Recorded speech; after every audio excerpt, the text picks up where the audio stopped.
Hello everyone, कैसे हैं आप सब। आप आई होप आप लोग अच्छे होंगे और आपकी तैयारी बहुत अच्छी चल रही होगी। जैसा कि बीपीएससी ने अपना नया कैलेंडर जारी कर चुका है, उसमें जो भी नोटिफिकेशन है बीपीएससी से related exam pre mains interview के से रिलेटेड, तो मतलब नवंबर में ही प्री का 71 का रिजल्ट आ जाएगा। और एईडीओ जो सहायक शिक्षा पदाधिकारी वाला वैकेंसी आया था, उसका भी एग्ज़ाम जनवरी में ले ली जाएगी। तो उसका भी मैंने फॉर्म फिलअप किया था। तो मुझे तो बहुत टेंशन हो गया था कि अब क्या करूँ। तो मैंने डिसाइड किया है कि अभी मैं मेंस का जो बीपीएससी मेंस का जो मैं तैयारी शुरू की थी, तो उसको मैं थोड़ा जब तक एग्ज़ाम नहीं हो जाता है सहायक शिक्षा पदाधिकारी वाला, तब तक मैं उसकी प्रिपरेशन करती हूँ। और एग्ज़ाम क्लियर होने के बाद, एग्ज़ाम कंडक्ट होने के बाद फिर मैं मेंस पे कंटिन्यू करूँगी।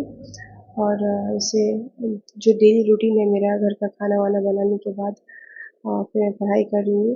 और ये जो मैंने नोट्स दिन में बनाए थे, उसको मैं रिवीजन कर रही हूँ। और जो मेरा बाबू है वो मुझे बहुत परेशान कर रहा है। ऐसे ही होता है, चलते रहता है परेशानियों के बीच मेरी पढ़ाई। और मैंने जो स्टार्ट किया है आज से, वो है मॉडर्न हिस्ट्री और इकोनॉमिक्स। तो मॉडर्न हिस्ट्री में जो सबसे फर्स्ट चैप्टर है यूरोपियों का आगमन, तो उसको मैं पढ़ रही थी और उसको मैं नोट्स बनाई हुई थी। और ऐसे मैंने पहले भी 71 का जो प्रिपरेशन मैंने किया था, तो उसकी उस पर मैंने नोट्स बनाया था। पर वो थोड़ा मतलब अजीब सा जल्दी जल्दी में हो गया था, तो उसको मैं फ्रेश से बना रही हूँ और इसको रिवीजन कर रही हूँ।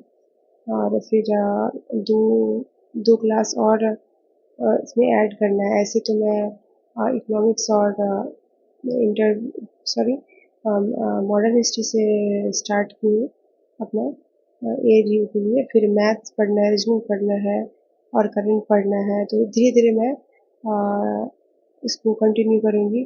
और हमारा जो फेस्टिवल है वो भी आने वाला है कल से, मतलब आज से ही इसकी शुरुआत हो जाएगी।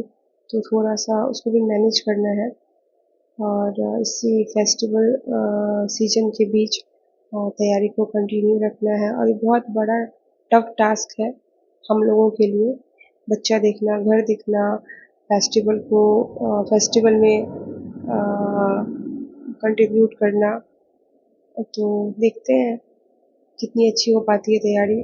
और डेली मेरा टारगेट है ऐसे 10 घंटा पढ़ने का।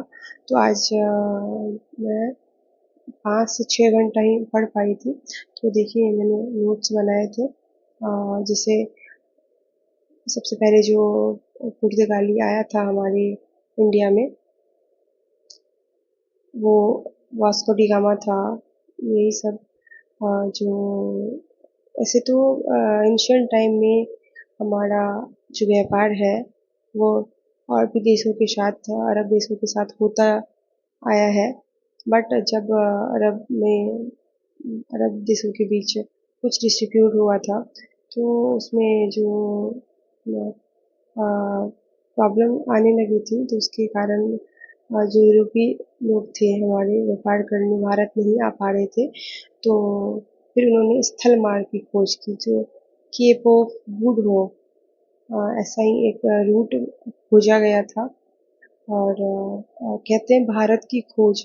तो भारत को खोजने का ये कोई औचित्य नहीं दिखता है कि भारत की खोज यूरोपियों ने की। मतलब वो रास्ते की खोज उसने की, जलीय मार्ग से जो भारत में व्यापार करने आए थे।